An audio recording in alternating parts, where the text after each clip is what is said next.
हे बघ माया, माया काय झालं? मला झोपू दे प्लीज, म्हणजे झोप नाही झाले. मला झोपू दे.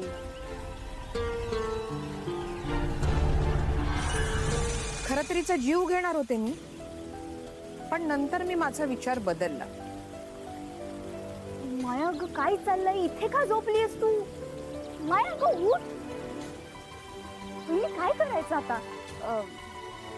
अनन्याताई, तुम्ही अजितला बोलवून आणता का?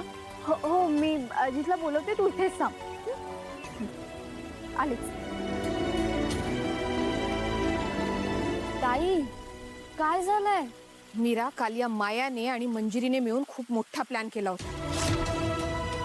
तुझ्याकडून कवड्या चोरणार होती ती. माया काल कुठला तरी स्प्रे घेऊन आली होती तुमच्या खोलीत. तुला आणि अथर्वना बेशुद्ध करून ही कवड्या चोरणार होती. आणि तसं होऊ दिलं नाही. ताई, इतकं सगळं झालं रात्री आणि मला कळलं कसं नाही? मी इतकी गाढ कसे काय झोपले? हो, खरंच तू खूप गाढ झोपली होतीस आणि म्हणून मी तुला उठवलं नाही. ताई, मला काल रात्री विचित्र स्वप्न पडलं होतं. बाबांचं स्वप्न पडलं होतं. ते बाबा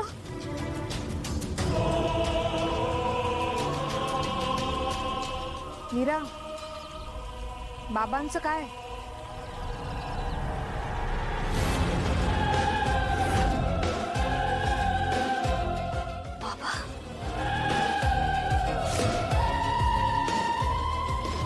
मीरा, मीरा, अगं मीरा,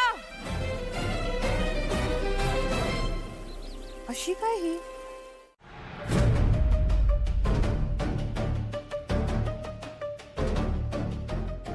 माझे बाबा कुठे आहेत? बापाला भेटायची खूपच घाई झाली तुला. जरा धीर धर.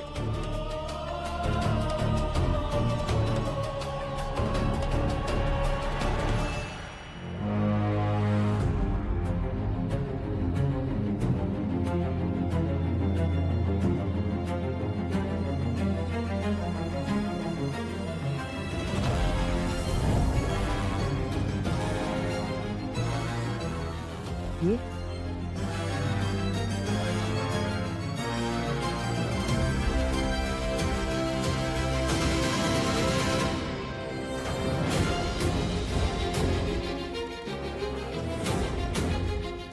आई,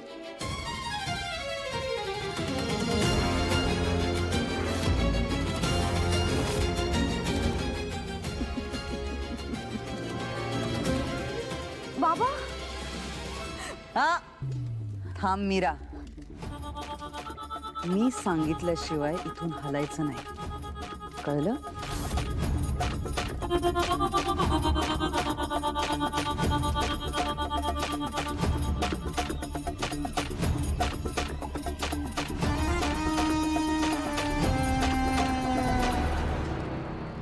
शिवनाथ.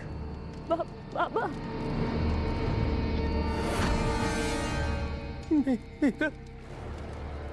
सर. उभं राहायचं नाही शिवनाथ.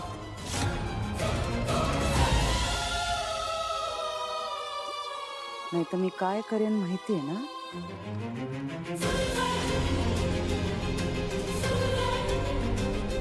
तुझ्या नातीला मारून टाकेन.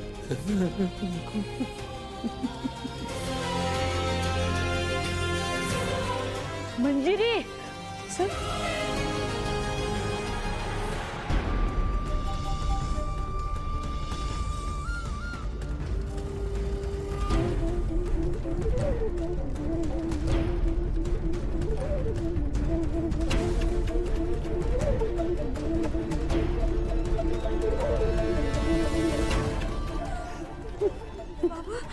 पाहिलंस मीरा, परिस्थिती माणसाचे काय हाल करते ते. आता तूच बघ ना, तुझा हा बाप परोपकारी, पण स्वतःच्या मानाची, जीवाची, अस्तित्वाची किंमतच नाही त्याला. स्वतःला संपवायला निघाला होता. पण स्वतःच्या नातीसाठी, तिच्या संरक्षणासाठी त्याचं संपूर्ण आयुष्य, त्याचा स्वाभिमान, तुझा हा बाप आत्मघात करायला निघाला होता. मी त्याला इकडे घेऊन आले.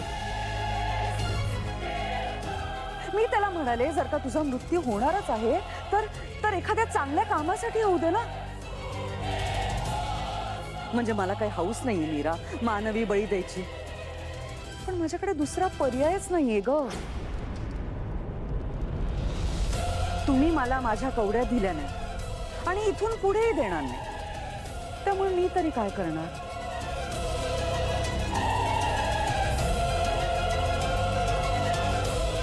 पण जर का तू मला माझ्या कवड्या परत दिल्यास तर तुझा बाप वाचू शकतो, पण आई माझ्याकडेच राहील ना.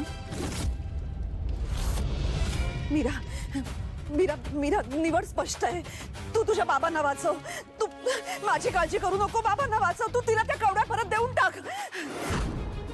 हेच माझं श्राद्ध आहे असं समज मीरा. तिला त्या कवड्या देऊन टाक.